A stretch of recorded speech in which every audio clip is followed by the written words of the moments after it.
Welcome back here to Mountain Connections. Thank you so very much for keeping it tuned here to Park City Television.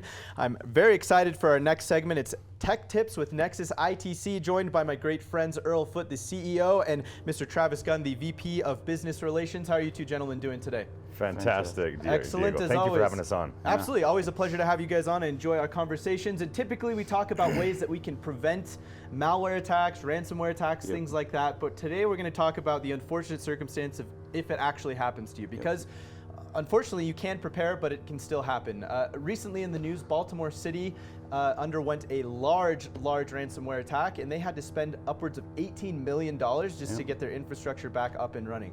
So let's talk a little bit about what these ransomware attacks are all about, what these people are fishing for, what they're looking for, and then how to get out of this situation. Yeah, so I think the important thing is to define for your viewers first what is ransomware, right? And certainly the general public is becoming more and more educated and savvy and understand, but there's people out there who still don't know exactly what ransomware is. So ransomware is a malicious piece of software. You know, back in the day we used to deal with viruses, right? And viruses really are a thing of the past. You know, in today's world we deal with malwares, and the most common form of malware is a ransomware now. A ransomware will infect your computer. It will encrypt all the data on your computer, which makes the data inaccessible to you. They generally come with a payload of a worm also, which means that they will spread across the network. So if your computer is connected to other computers in an office situation or in your home, it will do its best to infect all the other computers, including servers. Particularly, they're looking for data on servers. Particularly servers, right? Yeah, that's the easiest way to become prolific with all of that. And a lot of times they'll sit on the network or on the computers for a while before you even know they're there. And then when they have hit a certain point of whatever they're trying to get, that's when they tell you, okay, now we've got you. So they almost sit idly and monitor, is this even worth what we're doing? And then once they get that data that they're looking for, they lock it down. Yeah, it's pretty common.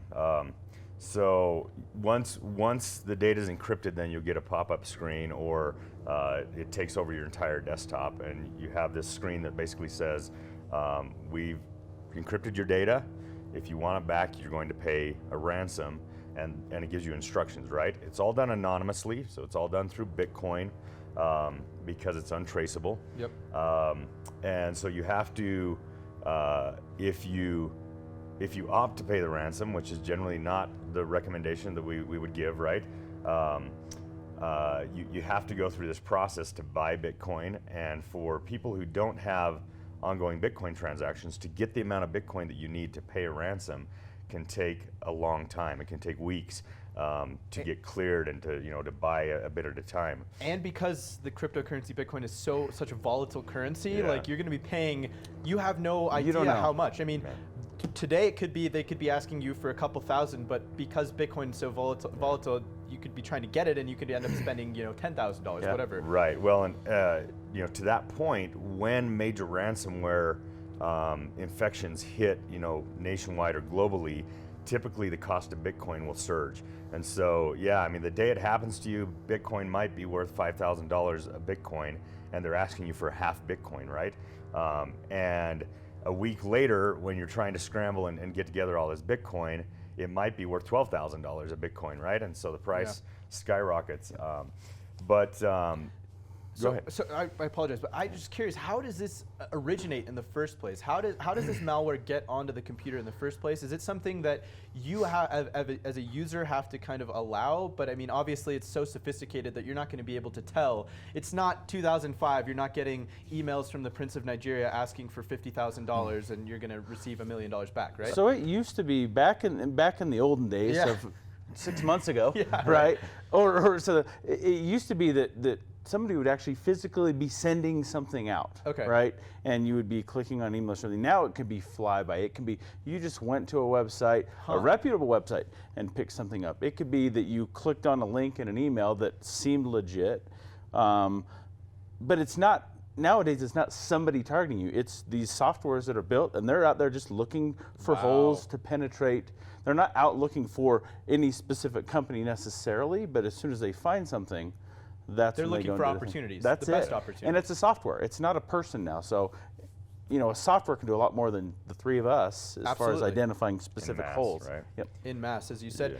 Let's talk about what happens if you wake up one morning and you get that pop-up, that dreaded pop-up that says we've locked down all of your data and we're going to need a ransom to get it out. I think these people that do this are also smart enough to realize the company size, what they can actually, what they can manage in terms of spending. They're not going to ask a small mom and pop company for the same amount that they would ask a Fortune 500 company for. And I think the reason they do this is they set the price ransom at a point that is, someone who's in a point of distress looking at it would say, it's logical for me to just pay this, get it over with, than rather than having to pay a professional team to come in and clean up everything. But 9 times out of 10, you don't even get your data back. Yeah, it's the odds of you getting your data back or all of the data is pretty slim. So I think it's important actually before we answer that question to mention a few things that you can do up front. Please, right? Yeah, that'd because be fantastic. if you can avoid the situation, you're better. So first of all, always make sure you have really good, robust backups, and you have multiple redundant backups. You have on-site, you have off-site, you maybe have a cloud backup, and even if it's for you individually at your home. Yep. And you need to make sure you validate your backups. Test, restore some files every month or every couple of months. Make sure that those files work, because if you get a ransomware, then you can blow away your systems. You can restore all the data, and you don't have to succumb. You don't have to worry about it. Yeah, you don't have to worry about it. You don't have to succumb to a cyber criminal, right? Also, if you get newer, what's called next gen, antivirus or anti-malware protection, such as, for example, we recommend Sophos Intercept X. It has an anti-ransomware component, which it notices the behavior of ransomware, it will stop it and then reverse it and decrypt the files immediately and automatically if it can. And in most situations it does, and it can. And so if you protect yourself with the right stuff, you can avoid the situation. But if you haven't protected yourself, which we get called in almost weekly with companies or individuals who have fallen prey to a ransomware and are not adequately protected. And in that situation, we would always recommend get a professional involved as soon as you can. Don't begin to go through the process of potentially collaborating with a cyber criminal. Negotiating with the cyber criminal. There are cases where you have to do it, right? You have no other hope. But professionals, sometimes we can do other things to try and restore data, right? You might have shadow copies of data, or there are decryption tools, some publicly available decryption tools that Interpol and some other renowned antivirus companies around the world have made available. So there are tools that can be used to try and help you without having to pay a ransom. Having to pay the ransom. I think it's important to know that your data is not important to them.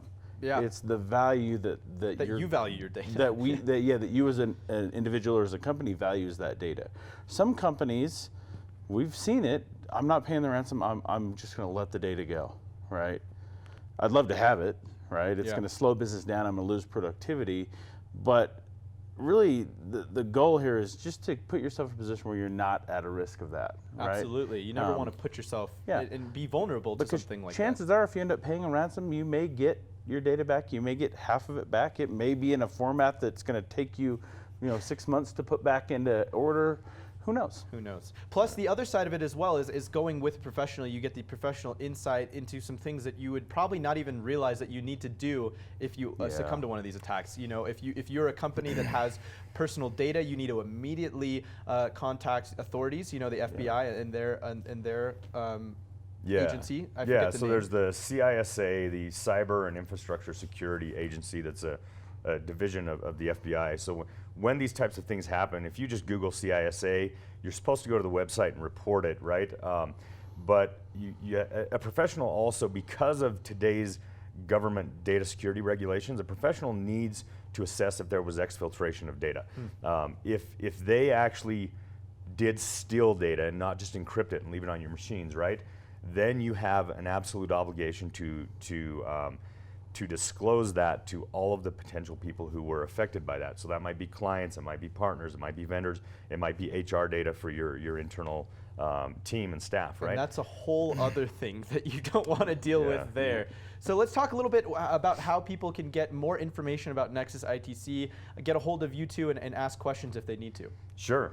So here in Park City at 435-487-9099, our website is nexusitc.net. Perfect. Earl and Travis, really appreciate you guys coming on as always, sharing your guys' great tips. And if you guys need more information about ransomware attacks or anything related to malware or IT, you can find them, and they have the great information for you. Again, nexusitc.net. You can contact them right here in Park City. We'll be right back with much more right here on Mountain Connections.